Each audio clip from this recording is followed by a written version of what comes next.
My name is Chelsie Steele, and I serve at Redemption Hill on the youth ministry. And September being Suicide Awareness Month, I felt led to share my story because I have been deeply impacted by suicide, and I feel like people need to know that you can get through it, and I wanted to share my story. So I grew up with two alcoholic parents that were very sick most of my life.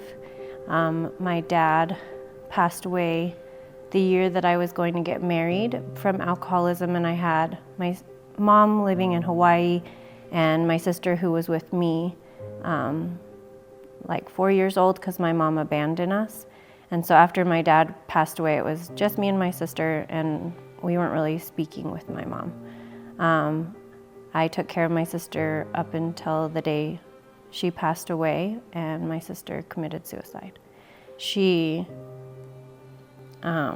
passed away in 2009 on her 15th birthday. I got a call that she had been life-flighted to Primary Children's, and she tried to commit suicide. My heart felt like it had been ripped out. I had to call my mom, who I hadn't seen in years. She flew in from Hawaii, and she was on drugs and alcohol when she flew in, and it was really hard. But my sister passed away 5 days later in the hospital. It was the hardest day of my life. I had so much pain and anger, and I carried that. And I had one stable person in my life, my husband, well, two stable, and my grandma, and they are the people that helped me through. And I put so much on them trying to heal from this. And my mom continued to drink and do drugs and try to bring me down, and that was really hard. She flew back to Hawaii and continued that life that I didn't want for her, and so I put my walls up and didn't let her in as I was trying to grieve. And then she finally decided it was time to get sober, and she did. And I was really excited, and she got to be there for the birth of my son, and she wasn't at any of the milestones in my life until then, and she got to see that and be there with us. But she was really sad because our life she had never been a part of, and she was grieving something that she hadn't grieved ever in her life, because now she could feel everything without the numbness of drugs and alcohol. And her living so far in Hawaii, it was hard for me to support her, and I still had a lot of walls and pain up from my past, and that was really hard. But one day in December of 2018, two police officers showed up at my door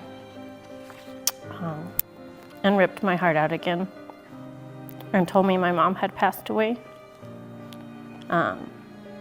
I was really wrecked from that, and they didn't know what had happened at the time. So I ended up going to Hawaii, and it was there I got to see a beautiful life that my mom had created. My mom had a beautiful community of friends that surrounded her, and I got to celebrate the life that she always wanted her whole life, where she was free from drugs and alcohol. I returned home and received her autopsy, and it was suicide. And I was really crushed and so angry at God, wondering why I had to go through this again when my mom had finally gotten clean and sober, and why I had two people that no longer wanted to be here with me. And I was putting all of this weight on my husband and everyone else to try to heal me, and no one knew what to do for me. In my brokenness, no matter what I did, nothing could heal my heart except God, and I only gave him parts of me. I knew God was my answer all along. I just needed to ask. And then one Sunday, my husband and I found Redemption Hill, and that marked the start of such a beautiful life. I rededicated myself to Jesus. My husband accepted Jesus. My son fell in love with Jesus, and we found community, and I gave everything to him. And all my pain and anger, I finally began to heal because I surrendered everything to him. And he healed my heart and helped my story be a testimony to others who are going through losing people to suicide. I now use my story for God's glory. I now know I can help others with my story, and I'm so grateful to Jesus because of that.